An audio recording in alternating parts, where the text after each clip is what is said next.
जी news portal के सभी दर्शकों को मेरा बहुत बहुत नमस्कार। और आज है तारीख 6 और बार है शुक्रवार, यानी दिन भर की तमाम खबरें और तमाम अपडेट। देखिए, इस समय राजस्थान की राजनीति में और राजस्थान प्रदेश में अगर कोई खबर सबसे ज़्यादा फैली हुई है और जो सबसे ज़्यादा ट्रेंड कर रही है वो है गुर्जर आरक्षण आंदोलन का मामला। 8 से 10 जिलों तक, 10 जिलों से 12 जिलों तक अब ये मामला धीरे धीरे बढ़ता जा रहा है। और इसमें कहीं ना कहीं हर दिन ये लगता है कि शायद कोई सुखद अंत इसका हो जाए और कोई राहत भरी खबर आ जाए, लेकिन ऐसा अभी तक हो नहीं पा रहा है। सरकार अपने स्तर पर जितने प्रयास हो सकता है उतने कर रही है। वहीं गुर्जर समाज जो है वो भी अपनी जिद पर पूरी तरीके से अड़ा हुआ है कि अब की बार किसी आश्वासन से काम नहीं चलने वाला है और जो भी ठोस हमको दिया जाए वो ट्रैक पर आकर के दिया जाए। इस चक्कर में एक तो गाड़ियां बंद हैं, ट्रेन पूरी बंद हैं। दूसरी बात कि राज्य की सबसे बड़ी जो परीक्षा है वो भी आज से आयोजित करवा दी गई है, 6, 7 और 8 तारीख को। बहुत सारी अनियमितताएं और बहुत सारी अव्यवस्थाएं आज देखने को मिली हैं। आज लगभग 7वां दिन चल रहा है जब इंटरनेट की सेवाएं बंद हैं। लोगों के पास नेट की कोई सुविधा नहीं है, केवल फाइबर वगैरह जो हैं वही चालू हैं। ब्रॉडबैंड सेवाएं हैं वो चालू हैं, बाकी लोगों के बंद हैं। वोडाफोन के जैसे तैसे करके लोग चला रहे थे, आज कल उसको भी बंद कर दिया गया है, तो वो सेवा भी बंद हो चुकी है। इसके अलावा बहुत सारे इलाकों से आज सड़क दुर्घटनाओं की खबरें आई हैं, क्योंकि जो विद्यार्थी थे रास्ते जाम होने की वजह से या बसें बंद होने की वजह से अपने निजी वाहनों से, यानी इस आशंका के तहत वो अपने निजी वाहनों से और मोटरसाइकिलों से लंबा सफ़र तय करके और परीक्षा देने अपने परीक्षा केंद्रों पर गए, तो उनमें से बहुत सारे विद्यार्थी ऐसे थे जो आज सड़क दुर्घटनाओं का भी शिकार हुए हैं। कल हमने गंगापुर सिटी से भी आपको एक खबर बताई थी कि वहाँ करौली के 2 जो स्टूडेंट थे वो एग्ज़ाम देने जयपुर जा रहे थे और उनका एक्सीडेंट हुआ और उनको गंभीर अवस्था में जयपुर रेफ़र कर दिया गया। तो बहुत सारी ऐसी खबरें हैं जो आज ट्रेंड कर रही हैं और जो कहीं ना कहीं हर व्यक्ति को अट्रैक्ट कर रही हैं अपनी तरफ। चलिए शुरुआत करते हैं आज की खबरों की और आज की तमाम अपडेट की। गुर्जर आरक्षण आंदोलन, कर्नल बैंसला ने अपने पुत्र को अब इसकी कमान सौंप दी है। सर्वसम्मति से उनको नेता बना दिया गया है। कहना है कि साहब मैं स्वस्थ रहता हूँ, बीमार रहता हूँ, उम्र बहुत हो गई और अब समाज का अगर अगुवाई करेंगे तो वो विजय बैंसला करेंगे। और आज दिन भर की ऊहापोह की स्थिति के बाद में शाम को एक चीज़ और निकल करके बाहर आई कि कर्नल बैंसला ने अब सरकार को 12 घंटे का अल्टीमेटम दिया है कि कल 12 घंटे में, आज से लेकर के कल तक 12 घंटे में खेल मंत्री अशोक चांदना या सरकार का कोई और नुमाइंदा चाहे तो वो आ सकता है हमसे बात करने के लिए, और हम बात करने को तैयार हैं। और हम भी चाहते हैं कि इस घटनाक्रम का पूरा जो है वो पटाक्षेप हो जाए। लेकिन उन्होंने विशेष तौर पर जोर दे करके कहा है कि खेल मंत्री अशोक चांदना, जो उनके सबसे लाडले मंत्री भी हैं, वो आए हमसे बात करने के लिए और सरकार के स्तर पर जो मसौदा तैयार हुआ है उसको पूरे को लिखित में हमारे पास में लेकर के आए, बैठ कर के हम बात करेंगे और तुरंत ये धरना हम समाप्त कर देंगे। अब देखना ये होगा कि कल क्या होता है और क्या नहीं होता है। और मुझे लगता है कहीं ना कहीं कि कल इसका अंत हो जाना चाहिए। जिस तरीके से आज, हालांकि तेवर हर तरीके का कर्नल बैंसला ने दिखाया, थोड़े से तल्ख तेवर में भी नज़र आए, चेतावनी देते हुए भी नज़र आए। अशोक चांदना से मुलाकात नहीं हो पाने के लिए और बीमार थे इसलिए माफ़ी मांगते हुए भी नज़र आए। तो कुल मिलाकर के बहुत सारे रूप उनके देखने को मिले। लेकिन अब सबसे बड़ी बात यह है साहब कि कैसे भी करके इस कहानी का पटाक्षेप हो जाए, ट्रेन वापस पटरी पर दौड़ने लगे, रोडवेज बसें वगैरह हालांकि चालू हैं। और कल भी हमने अपनी खबरों में बताया था कि अभी तक कहीं से भी कोई भी अप्रिय घटना जो है उसके समाचार नहीं आए हैं। यानी अब तक लगभग 6 दिन में ये आंदोलन शांतिपूर्ण तरीके से ही चला है। जहाँ इक्का दुक्का जगह अगर ऐसी कोई खबर आई है छुटपुट, जहाँ रास्तों को जाम करने का प्रयास किया गया, तो वहाँ भी पुलिस ने समझाइश करके और रास्तों को खुलवा दिया है। कुल मिलाकर के यह है कि परीक्षार्थियों की जो परीक्षाएँ हैं वो आज की तो शांतिपूर्वक तरीके से सभी जगह संपन्न हो गई है। और सबसे बड़ी परीक्षा राज्य सरकार की लेवल पर अगर देखा जाए तो 17 लाख से ज़्यादा परीक्षार्थी हैं। हालांकि पद ज़रूर थोड़े से कम हैं, 5600 के समथिंग पद हैं, लेकिन परीक्षार्थियों की अच्छी खासी तादाद है। और सबसे बड़ी परीक्षा का आयोजन किया गया राज्य सरकार के द्वारा। पुलिस ने भी साहब बड़ी चाक चौबंद इंतजाम रखे हैं। हर ज़िले में ये परीक्षाएँ आयोजित हुई हैं, सेंटर हर ज़िले में रखा गया था। तो कुल मिलाकर के ये है कि आज का पूरा दिन जो है वो इसी तरह चलता रहा। लोग कोसते भी रहे कि साहब नेट बंद हो रहा है, लोगों को समस्याएं हो रही हैं, जगह जगह ज्ञापन भी अब दिए जा रहे हैं कि साहब नेट बंद करने का क्या औचित्य है, कम से कम इंटरनेट सेवाएं तो बहाल की जा सकती हैं, हालांकि बढ़ाई जा रही हैं। आज अलवर से भी हमारे पास में खबर आई थी कि वहाँ अब अगले 12 घंटे के लिए फिर बढ़ा दिया गया है नेटबंदी को। तो ये जो समस्याएं हैं ना, ये कहीं ना कहीं मानसिक रूप से ज़्यादा परेशान कर रही है लोगों को, और एक आक्रोश भी है। व्यापारी वर्ग जो है वो भी कहीं ना कहीं आक्रोशित नज़र आ रहा है, वो भी चाह रहा है कि सब जल्द से जल्द ये मामला सलटे, क्योंकि माल समय पर आ नहीं पा रहा है, ग्राहक नहीं आ पा रहे हैं। कई देखिए अर्थव्यवस्था पर तो फ़र्क पड़ता ही पड़ता है, और कई चीज़ों पर भी फ़र्क पड़ रहा है। तो यह है, और उम्मीद करते हैं कि कल तक इस कहानी का पटाक्षेप हो जाएगा। खेल मंत्री अशोक चांदना बात करने पहुंचेंगे और सरकार के साथ सहमति गुर्जर समाज की बन जाएगी। लंबे समय बाद आज मैं आपको बता रहा हूँ कोरोना की स्थिति। हमने बिल्कुल बंद सा ही कर दिया था कोरोना के बारे में बताना कि क्या है, कैसे आंकड़े हैं, क्योंकि अब लगभग सरकार ने भी कह दिया कि भाई हम हर 24 घंटे बाद में आंकड़े जारी किया करेंगे। कोरोना की स्थिति की बात की जाए तो हमने लगभग बहुत कुछ 90% से अधिक कोरोना पर काबू पा लिया है, इसमें कोई शक नहीं है, कोई दो राय नहीं है। 1% से भी कम मृत्यु दर हो गई है कोरोना से राजस्थान में। कुल मिलाकर के संतोषप्रद स्थिति है, और धीरे धीरे ये दूसरी तरफ या नीचे की तरफ चला जाएगा, ऐसा हमारा मानना है। लेकिन वहीं सरकार को एक चिंता और सता रही है, और वो चिंता है कोरोना की दूसरी लहर का, कि कहीं ऐसा ना हो कि कोरोना की दूसरी लहर आ जाए और स्थिति खराब हो जाए।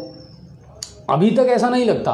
केंद्रीय जो मंत्री हैं प्रकाश जावड़ेकर, उन्होंने भी कल कहा था कि मुझे उम्मीद नहीं है कि हिंदुस्तान में दोबारा से दूसरी लहर कोई आ सकती है कोरोना की। लेकिन क्योंकि सर्दी का मौसम शुरू हो चुका है, वातावरण में नमी है, सर्दी जुकाम के जो मामले हैं वो बढ़ेंगे, तो फिर कहीं ना कहीं मामला बिगड़ ना जाए।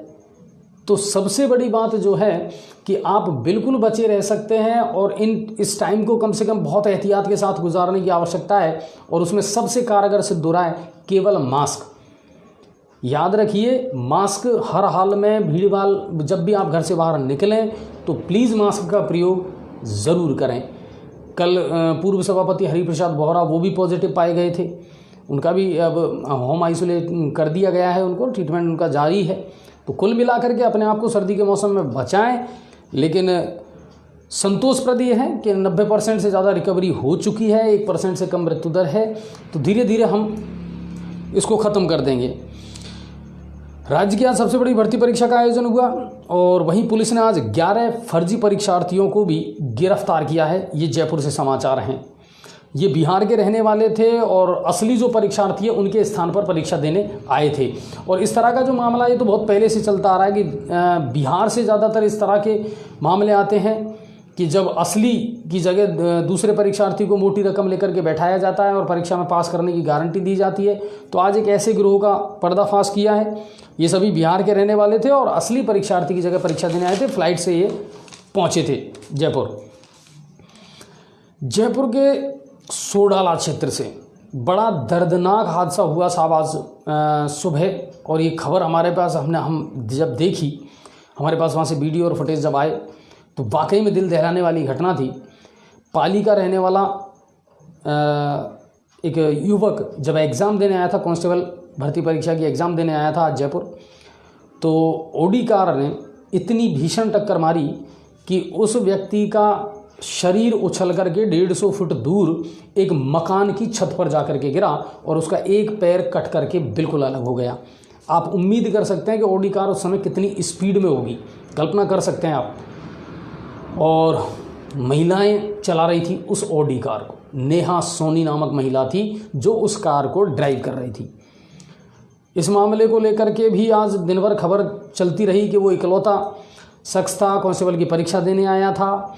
दूसरी बात, नेहा सोनी जो है उनका ताल्लुकात सोनी हॉस्पिटल जो है जयपुर में, उनसे बताया जा रहा है। उन्हीं के नाम पे गाड़ी रजिस्टर्ड थी। सुनने में ये भी आया कि साहब जब कोरोना काल चल रहा था तो परिवहन विभाग ने गाड़ी रजिस्टर्ड की कैसे, खरीदी कैसे, और जो महिला चला रही थी क्या उसने शराब पी रखी थी। तो बहुत सारे तथ्य ऐसे हैं जो निकल कर के आना ज़रूरी है। लेकिन कहीं ना कहीं एक परिवार का जो चिराग था वो ज़रूर इन रईसजादों ने बुझा दिया, इसमें कोई शक नहीं है। ये खबर जयपुर से थी। अब चलते हैं करौली की तरफ। करौली से क्या कुछ खबर है, तो सपोटरा के गांव चैनपुर बर्रिया में एक छप्पर पोस में आज आगजनी की घटना हुई और बिजली के शॉर्ट सर्किट की वजह से उस छपरे में आग लग गई और आग लगने से 15 भेड़ बकरियां मरी हैं, 2 भैंस हैं वो भी ज़िंदा जली हैं और लाखों रुपए का नुकसान हुआ है किसान का। लोगों के प्रयास से आग पर तो काबू पा लिया गया है, इसके अलावा और कोई जनहानि नहीं हुई है। तो ये एक दुखद खबर थी चैनपुर बर्रिया से। धौलपुर की तरफ चलते हैं। धौलपुर ज़िले के 3 परीक्षा केंद्रों पर आज परीक्षाएं आयोजित की गई। एसपी केसर सिंह शेखावत जो है वो पूरी मॉनिटरिंग कर रहे थे, सारी व्यवस्थाओं को देख रहे थे। और इसके अलावा सबसे बड़ी बात ये हुई कि एसपी केसर सिंह शेखावत और धौलपुर पुलिस ने जितने भी परीक्षार्थी आए थे उनके लिए रहने, खाने और भोजन की बहुत ही माकूल व्यवस्था की थी, जिसका उन लोगों ने आभार जताया। जितने भी परीक्षार्थी थे बड़े खुश और संतुष्ट नज़र आए और हम भी सलाम करेंगे। और न सिर्फ धौलपुर में बल्कि बहुत जगह लगातार कल से सोशल साइट पर ये खबरें आ रही हैं कि हर जगह व्यवस्थाएं की गई थी रहने, खाने, भोजन की, और पुलिस की जो भूमिका थी वो बड़ी शानदार रही। तो ये बात है। धौलपुर के राजाखेड़ा से अभी ब्रेकिंग हमारे पास में आई है कि कुछ हथियारबंद बदमाशों ने एक सराफा व्यापारी को लूटने का प्रयास किया है।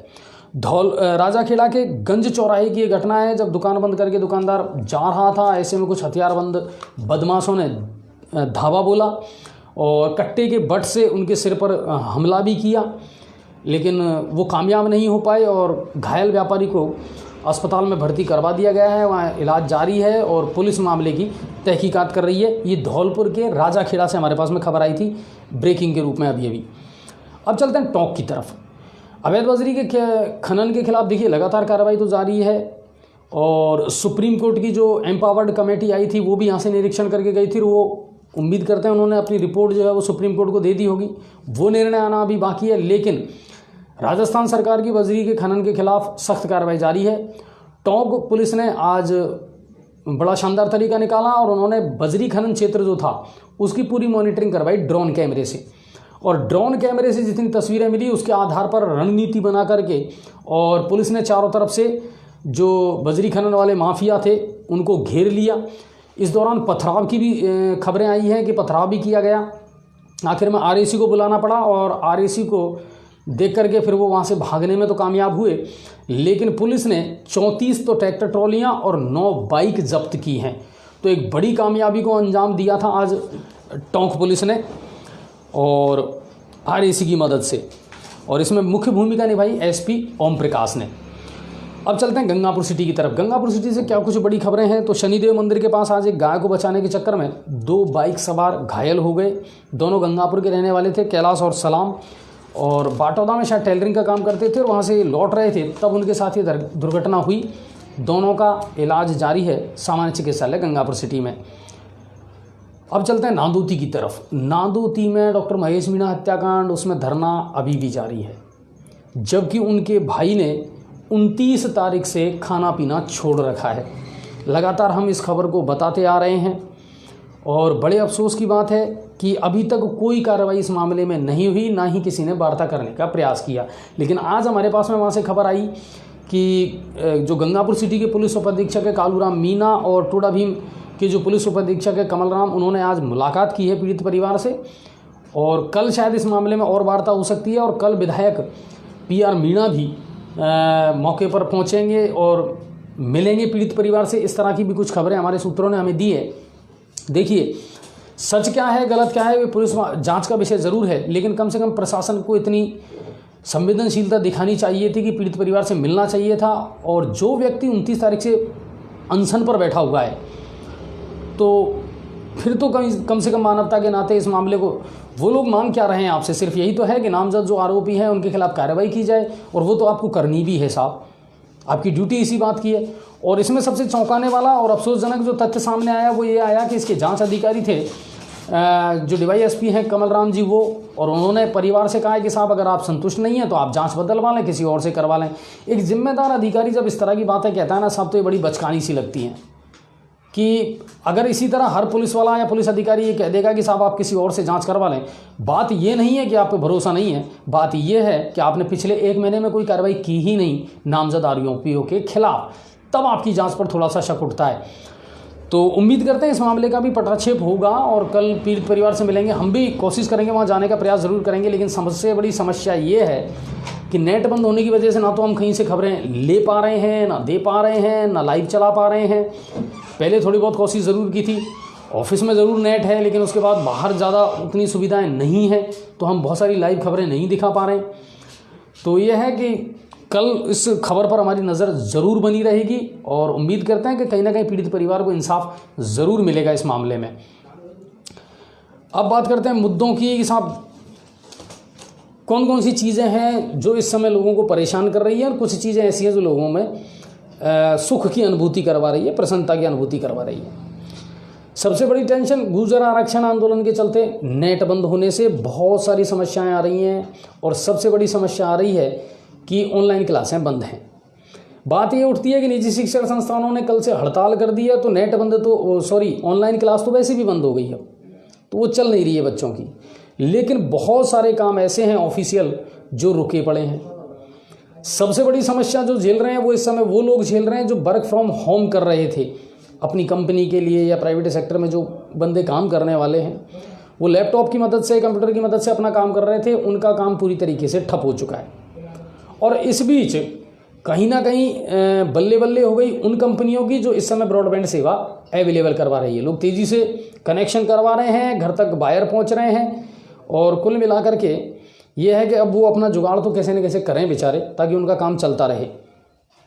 तो एक तो ये बात है जो मुद्दा है, और उम्मीद करते हैं कि इस समस्या का समाधान हो जाए जल्दी से। और देखिए, नेट बंद करना मुझे समझ नहीं आता। सरकार जब देखो तब कि साहब नेट बंद कर दिया, छोटी सी कोई बात हुई कि चलो नेट बंद कर दिया, तो नेट बंद करना किसी समस्या का समाधान नहीं हो सकता। आपने पुलिस कांस्टेबल भर्ती परीक्षा में भी कहा था कि साहब परीक्षा के 3 दिन नेट बंद रहेगा। हालांकि उस नियम को या उस कानून को आपने विड्रॉ कर लिया था, और ये कहा कि साहब परीक्षा सेंटर पर जैमर लगा दिए जाएंगे।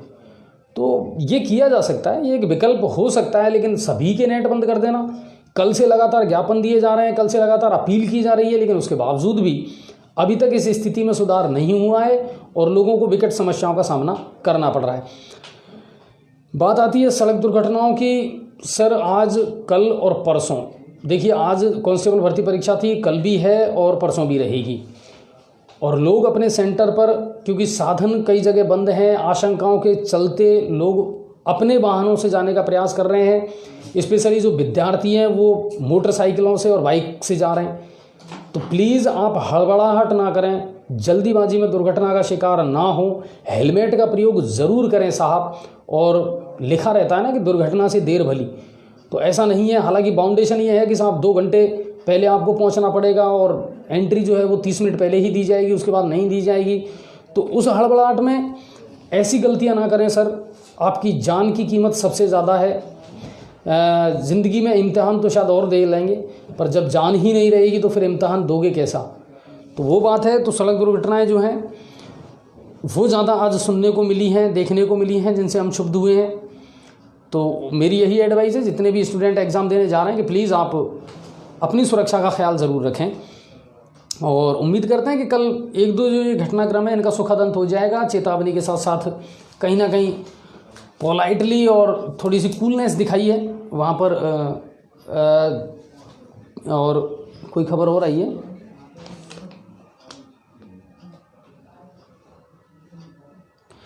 हाँ, एक मेरी टेक्निकल टीम ने मुझे एक अच्छी सूचना दी है। गंगापुर सिटी पोर्टल सबसे प्रथम ऑफिशियली सपोर्टर बनने के लिए, आपने देखा होगा आजकल हमारी जितनी भी खबरें हैं या लाइव हैं उन पर नीचे एक चीज़ आ रही है, सपोर्टर वाला एक ऑप्शन आ रहा है। और उस सपोर्टर में अभी तक हमारे पास में सिर्फ एक सपोर्टर है, और उस सपोर्टर को क्लिक करने का भी एक तरीका है, कोई नियम है, उसे आपको फॉलो करना पड़ता है, तब आप हमारे ऑफिशियली सपोर्टर बन जाते हैं। तो इकबाल खान जी हैं, गंगापुर सिटी से ही हैं, इकबाल खान जी, वो हमारे पहले ऑफिशियली सपोर्टर बने हमारे पेज के। तो सर बहुत बहुत धन्यवाद आपको, बहुत बहुत शुक्रिया। और इकबाल सर, हम आपको निराश भी नहीं करेंगे। लगातार जिस फेथ के साथ में, जिस भरोसे के साथ में आप जी न्यूज़ पोर्टल देखते हैं, वो भरोसा आपका कायम रहेगा, हम यही उम्मीद करते हैं। और ज़्यादा से ज़्यादा लोग अगर हमारे ऑफिशियली पार्टनर या सपोर्टर बनते हैं तो हमें भी खुशी होगी और हमें एक ताकत मिलेगी। लगातार खबरों को हम दिखाते रहते हैं, लगातार अपडेट आपको देते रहेंगे।